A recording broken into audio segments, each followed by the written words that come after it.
여러분 안녕하세요. 한국사 강사 박하늘입니다. 한능검 1급을 넘어 만점까지 가는 길에서 여러분과 함께하고 있습니다. 저희는 고려시대 끝자락에 들어와 있고요. 정치사와 경제, 사회를 살펴보고 13강 고려의 문화 파트를 다룰 예정이에요. 여러분 한능검에서 우리 고려 문화 파트 문제 굉장히 잘 출제가 되는데요.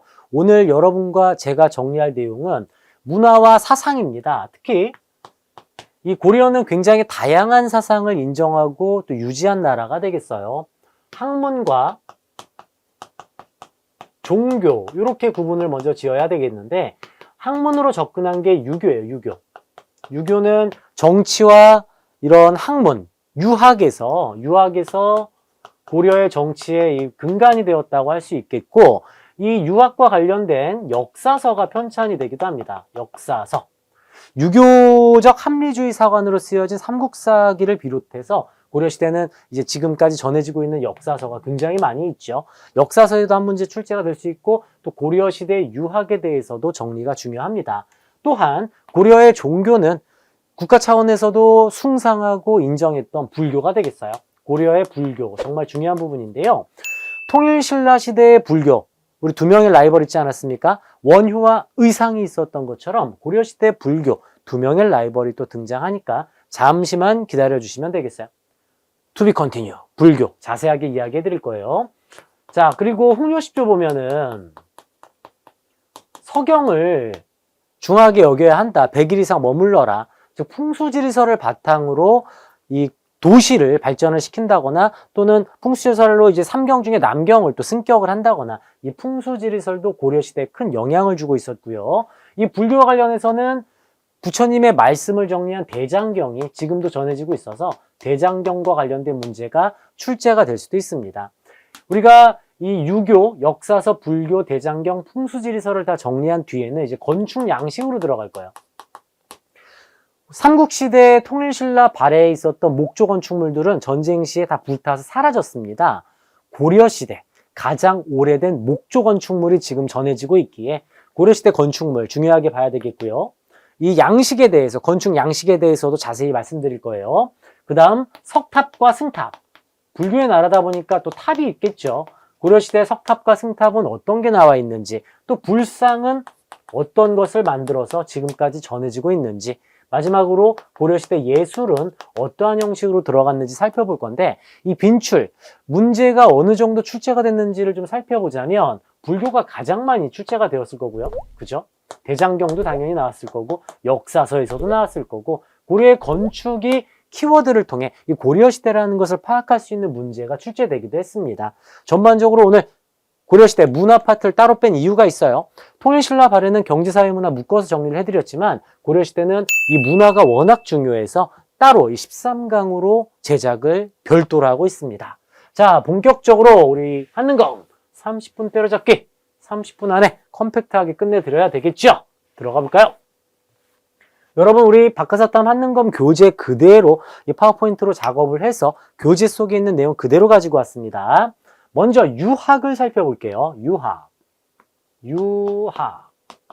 통일신라 발해. 특히 여러분 신라의 경우에는 임신서기석을 통해 유학을 공부했음을 알 수가 있고 발해 이 유교교육기관으로 신라는 국학이 있었죠. 국학.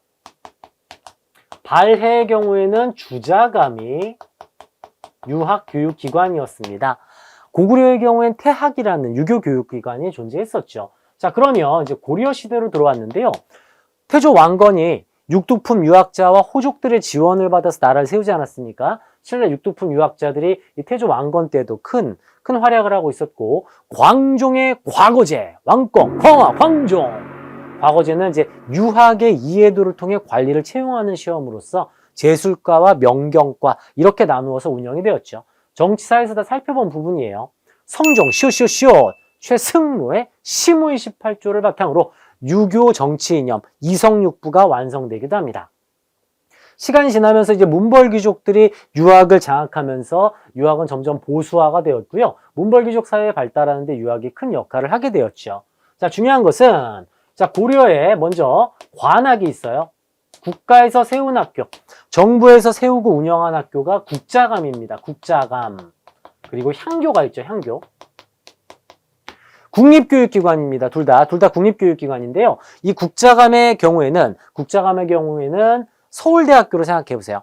중앙에 있는 중앙교육기관이고요. 향교는 충남대, 충북대, 인천대 이런 식으로 지방에 만든 국립교육기관이 되겠습니다.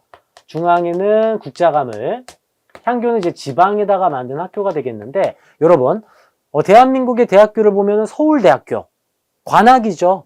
국가에서 운영하는 국립교육기관, 그리고 연세대, 고려대, 이대, 서강대, 성균관대, 한양대, 뭐 학교들 있지 않습니까? 사립학교라고 하잖아요. 그런 식으로 고려시대에도 사립학교가 있었어요. 사학이라고 합니다. 사학. 사립학교라고 정리하시면 되겠습니다. 사립학교. 문벌귀족 중에 최충이라는 인물이 있습니다. 최충. 이 최충이 문헌공이라는 별명이 있었는데요. 이 문헌공을 따르는 무리라고 해서 문헌공도가 형성이 됐어요. 돈이 많은 문벌귀족답게 최충은 9개의 사립학교, 구제학당을 만들게 되고, 이 구제학당을 문헌공도라고 또 부르고 있죠. 문헌공도, 구제학당, 문헌공도. 이 최충의 9개의 사립학교를 비롯해서 문벌귀족들이 세운 학교를 총 묶어서 우리는 사학 12도라고 부르고 있습니다. 사학 12도. 우리가 정치사에서도 한번 과거제에서 한번 살펴봤듯이, 여러분, 과거 시험 출제자를 지공거라고 부릅니다. 지공거. 과거 출제자를 지공거라고 하는데, 은퇴한 지공거를 선생으로 데리고 와요. 돈이 많으니까. 마치 이거죠. 예전에 사법고시가 있을 때 사법고시 시험 출제자를 교수로 초빙하는 거예요. 그러니까 너도 나도 다 가지 않겠습니까? 이 지공거를 사학 12도 사립학교 교수로 초빙을 하니까 인재들이 사학 12도에 굉장히 많이 들어가게 됩니다. 그러면서 자연스럽게 이 지공거를 이제 좌주라고 하고요. 우리가 지난번에 배웠죠. 이 지공거가 출제한 시험에 합격한 학생들을 이제 문생이라고 해서 라인이 형성된다. 이것도 설명을 드렸는데, 이 지공거가 은퇴를 하고 사학 12도의 교수로 들어가다 보니까 많은 인재들이 사립학교로 빼앗기게 돼요. 그러면 자연스럽게 이 국자감, 관악인 국자감은 좀 쇠퇴하고 인재들이 좀 없지 않겠습니까? 그래서 관악을 진흥하기 위해서 숙종 때 서적포를 설치해서 이런 무슨 도서관처럼 운영을 하였고요. 예종 때는 칠제라는 전문 강좌를 운영했다고 하죠. 예종은 이어서 가난한 똑똑한 학생들을 끌어들이기 위해 장학재단, 양현고를 설치해서 운영을 하고 있고, 청년각과 보문각 이런 여러 가지 선진 책들을 보관하고 또 학생들이 그 경전을 통해 공부할 수 있게 노력을 했다고 합니다. 인종 때는 이제 경사 6학이라고 해서 국자감이 이렇게 이제 둘로 나뉘는 거예요. 유학부와 기술학부로 나뉘게 됩니다.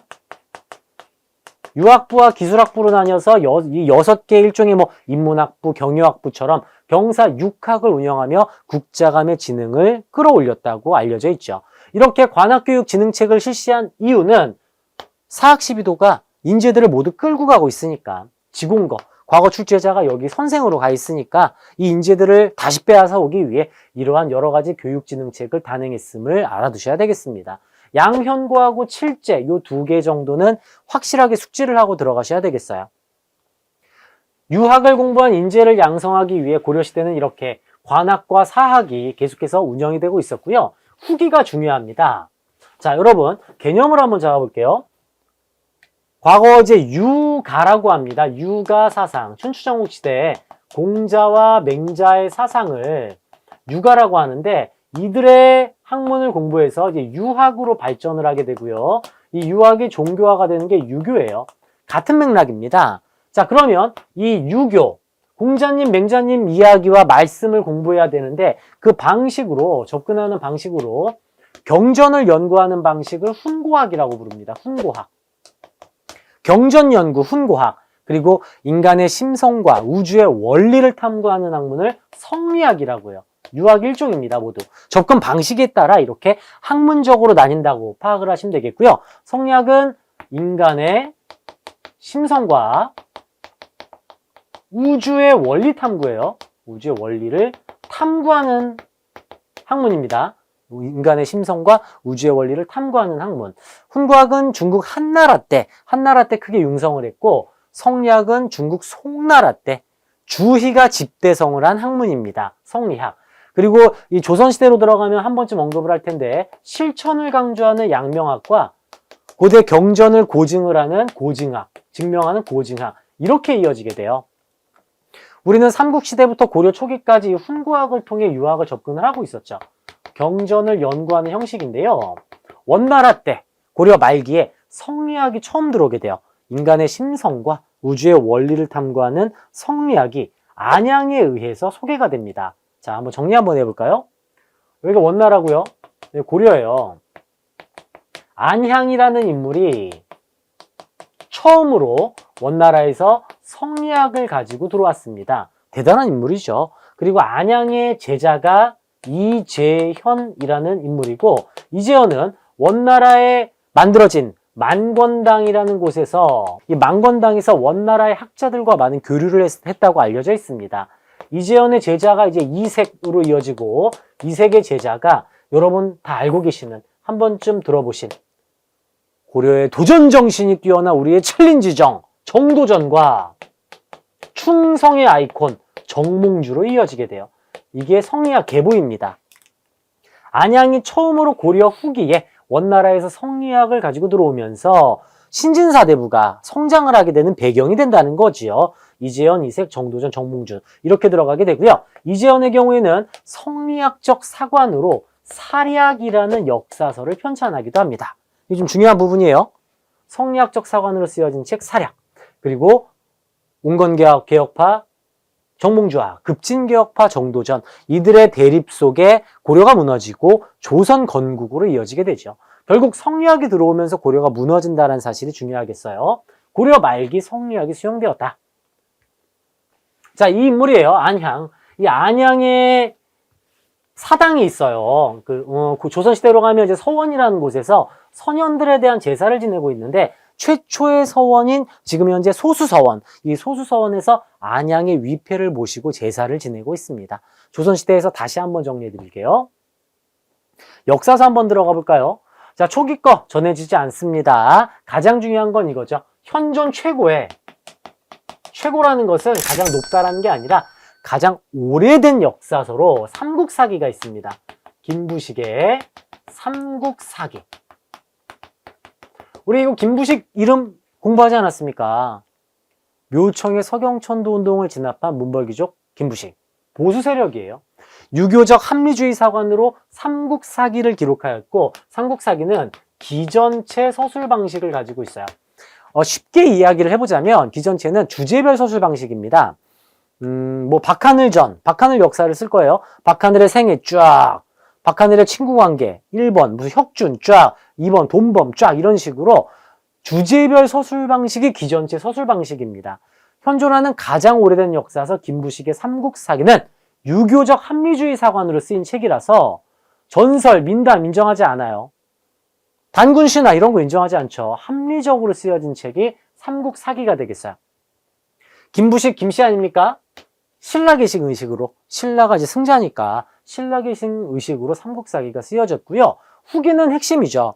고려는 후기에 몽골과의 항쟁도 있었고 원간섭기로 들어갔죠. 그래서 후기의 공통점이 무엇이냐면 모두 우리 민족의식을 강조합니다. 민족의식을 강조하는 책들이 고려 후기의 역사서들이에요. 자주적 민족의식, 고구려 이야기, 이규보의 동명왕편, 우리나라 스님들의 행적기, 각훈의 해동고승전, 그리고 우리 국가가 세워지는 신화와 민담 전설을 모아서 쓴 일련 스님의 삼국유사. 일련의 삼국유사 중요하죠, 여러분.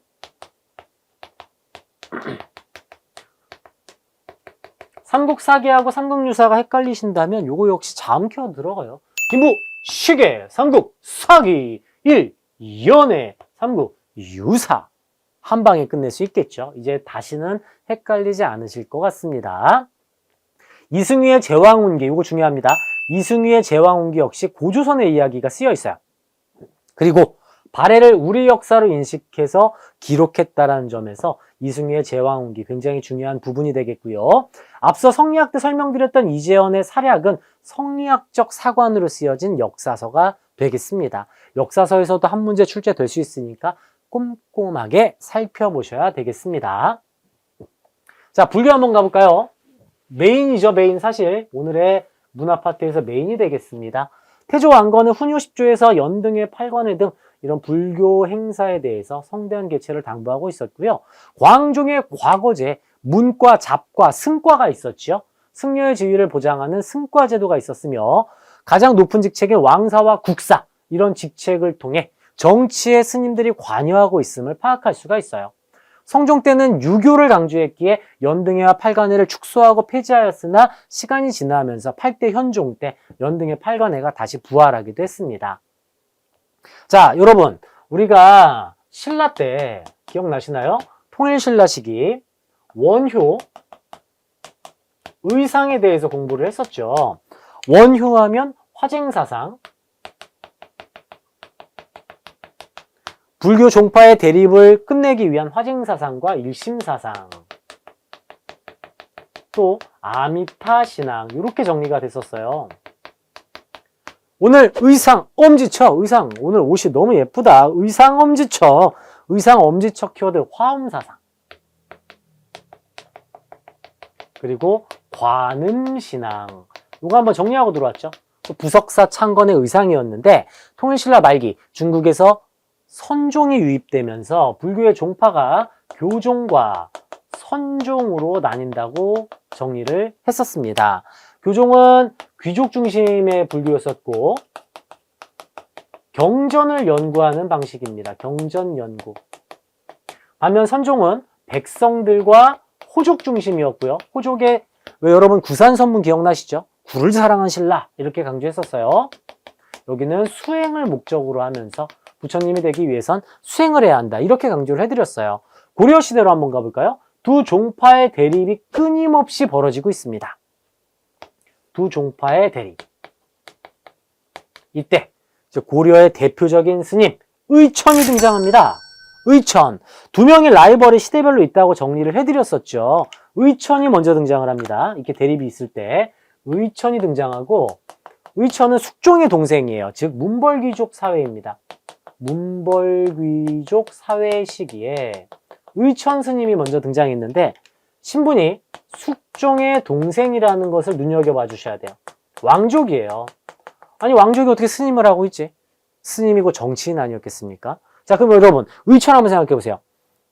왕족이니까 교종 중심이겠어요? 선종 중심이겠어요? 아무래도 귀족 중심의 불교인 교종 중심으로 이 불교를 공부하지 않았습니까? 그죠? 근데 의천 스님이 이 교종과 선종의 대립이 너무 심해지니까 교종 중심으로, 교종으로 공부했다고 말씀드렸죠. 교종 중심으로 선종을 통합시켜야 되겠다. 이 운동을 단행합니다. 그래서 교종 중심으로 선종이 통합된 새로운 종파 천태종을 창시합니다. 굉장히 쉬워요, 여러분. 숙종의 동생이니까 귀족 중심의 불교, 교종 중심으로 불교를 접근하고 선종을 통합하자. 의천의 천태종, 우리 천이형의 천태종이네요. 천천으로 우리 충분히 정리가 가능하겠고요. 부처님이 되는 방식은 교종 중심이다 보니 교관겸수를 제창하십니다. 교관겸수, 교종 중심 교관겸수, 천이형의 천태종. 어렵지 않죠, 여러분? 천태종. 종파가 만들어졌어요. 천태종. 자, 의천은 대각국사라는 직급을, 직책을 받게 되고요. 대각국사 의천. 문벌귀족 사회에 등장한 스님으로서 교종 중심 선정 통합을 주장하며 천태종을 창시하신 분입니다. 이론을 연마한 뒤에 실천까지 해야 한다. 이게 교관겸수라는 논리가 되겠습니다. 의천 때 천태종이 창시가 되었고, 무신정권기에는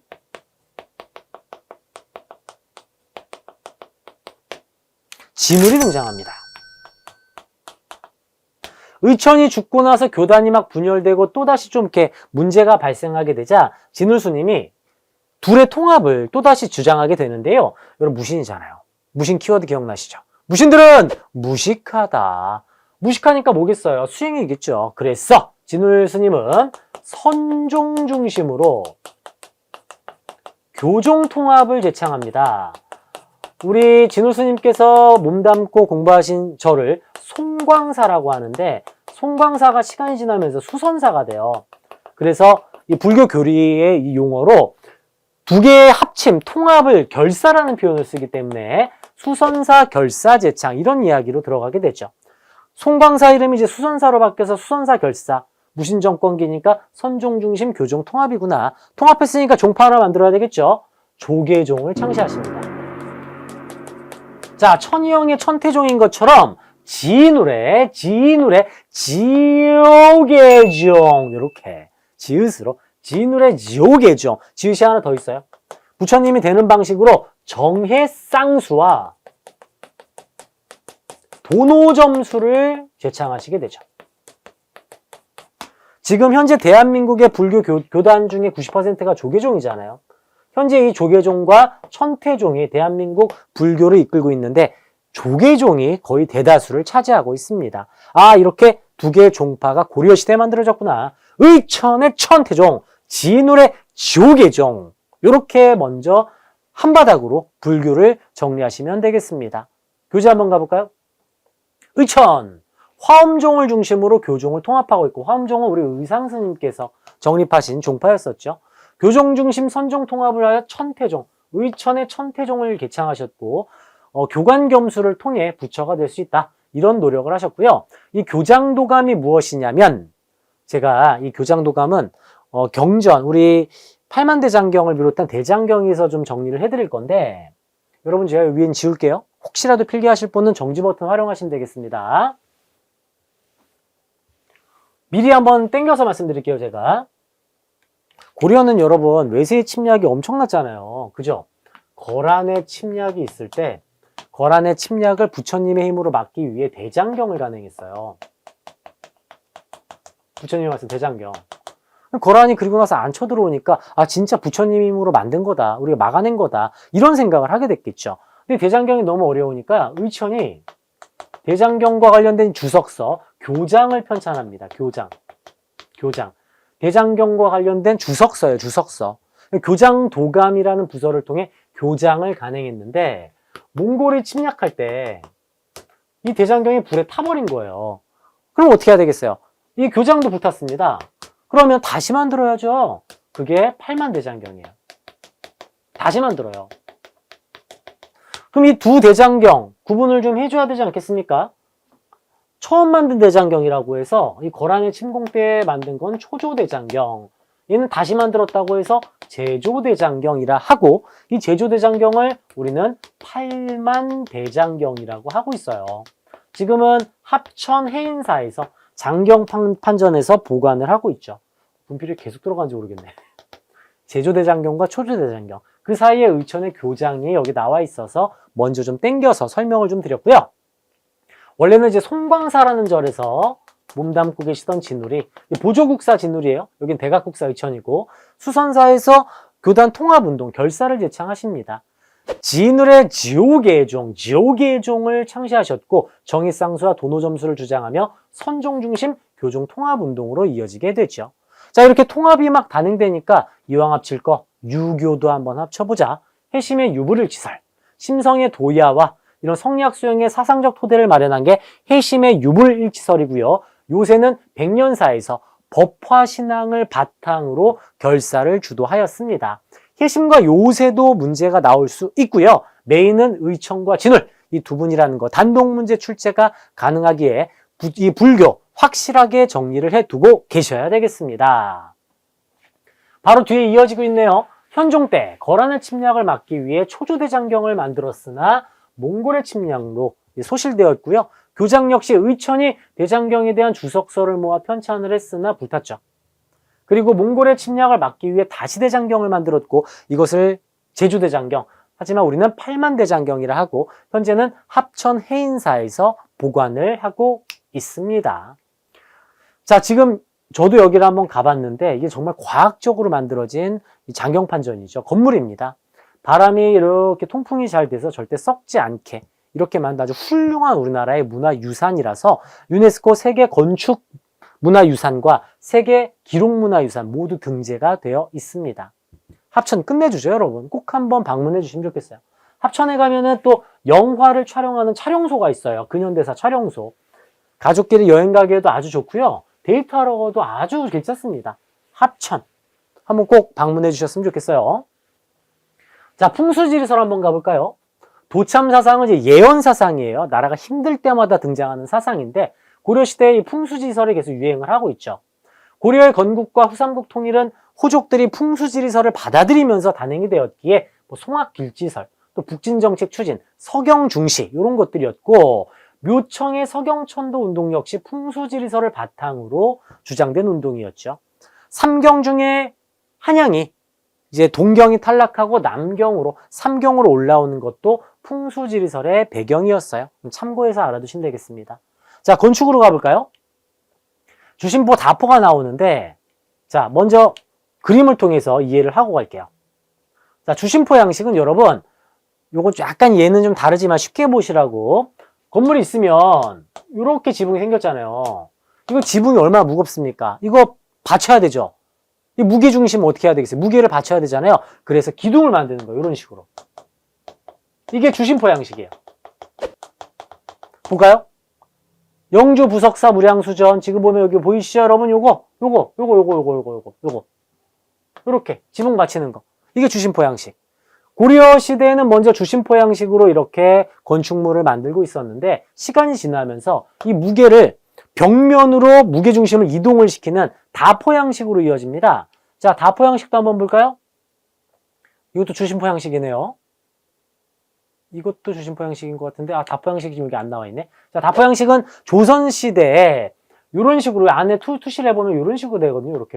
이렇게. 이 기둥이, Y자 기둥이 사라져요. 이렇게 받치고 있는 게 주심포 양식이라고 생각하시면 되겠고, 현존하는 가장 오래된 목조 건축물이 안동 봉정사 극락전입니다.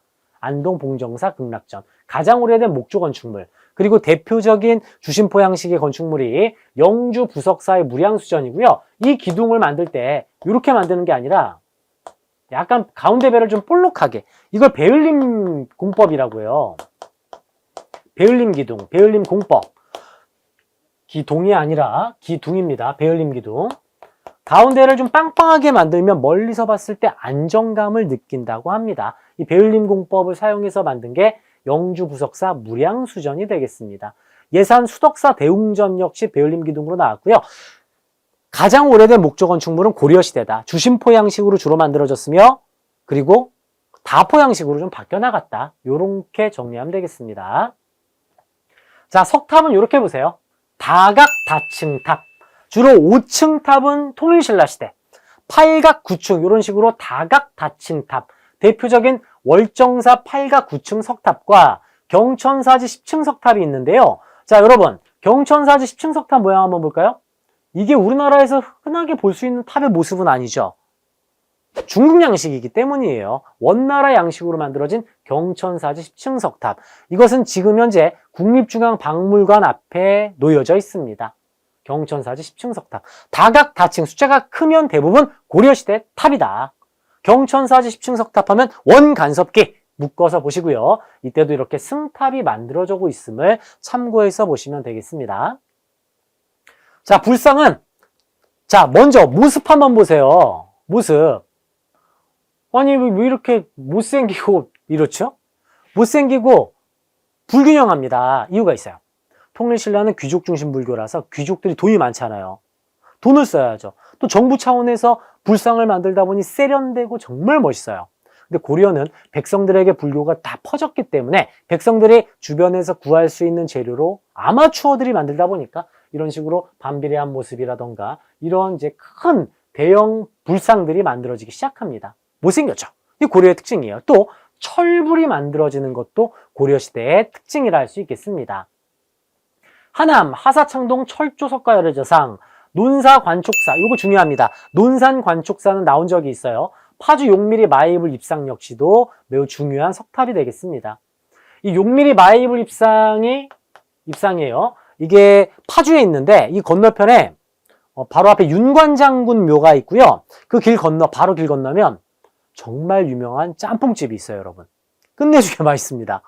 짬뽕도 드실 겸 용미리 마이블 이 입상도 한번 보시면 어떨까 싶습니다. 맛집과 함께하는 문화재 탐방. 그 재미가 있어야 또 우리가 이 즐거움을 가지고 가지 않겠습니까? 참고로 논산하면은 또 우리 남학생들이 군대 갈 때 또 한 번쯤 가는 그곳이잖아요. 관축사, 석조미를 미륵보살. 얼굴 반비례. 그러니까 비례가 불균형하다. 이런 고려시대다. 철부라면 고려시대다. 이렇게 정리해 주세요.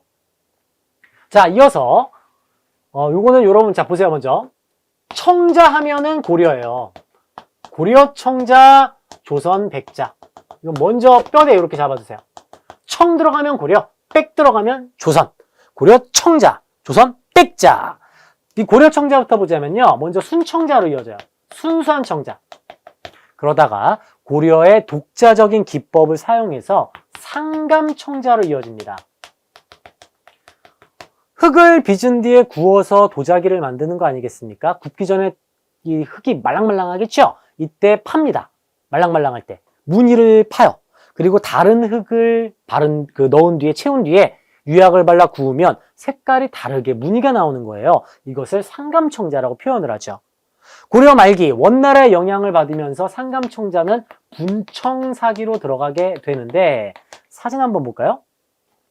상감청자 이런 식으로 흙을 파서 무늬를 만든 뒤에 굽는 경우 이거고요. 분청사기는 자, 여러분 요거는 물론 도자기 전문가분들이 보시면 말도 안 되는 얘기긴 한데요. 얘는 좀 이렇게 좀 유광이에요. 유광. 근데 여기는 분칠을 한 것처럼 무광입니다. 무광. 이렇게 구분하셔도 조금 쉽게 접근하실 수가 있습니다. 후기의 분청사기. 순청자로 시작해서 상감청자, 후기 분청사기, 조선 초까지 분청사기로 이어지지만 조선시대는 중기부터 백자가 만들어지게 됩니다. 상감청자는 너무 중요해서 한 번 더 강조를 드릴게요. 인쇄술, 아까 살펴봤던 거죠. 초주대장경, 교장, 팔만대장경이 있고요. 자, 상정 고급 예문은 지금 전해지고 있지는 않지만 금속 활자로 인쇄된 최초의 책이라고 알려져 있어요. 그리고 메인은 이거죠. 현존하는 가장 오래된 금속 활자 인쇄물, 직지심체요절. 청주, 지역도 알고 계셔야 돼요. 청주 흥덕사에서 금속 활자로 간행했으며 현존하는 가장 오래된 금속 활자본, 직지심체요절 중요합니다. 신라, 불국사, 3층 석탑에서 발견된 무구정광 대다란이경은 세계에서 가장 오래된 목조 인쇄물. 직지심체요절은 현존하는 가장 오래된 금속 활자 인쇄물입니다. 이런 거 시험 문제 나오죠. 이런 거 중요하게 보셔야죠.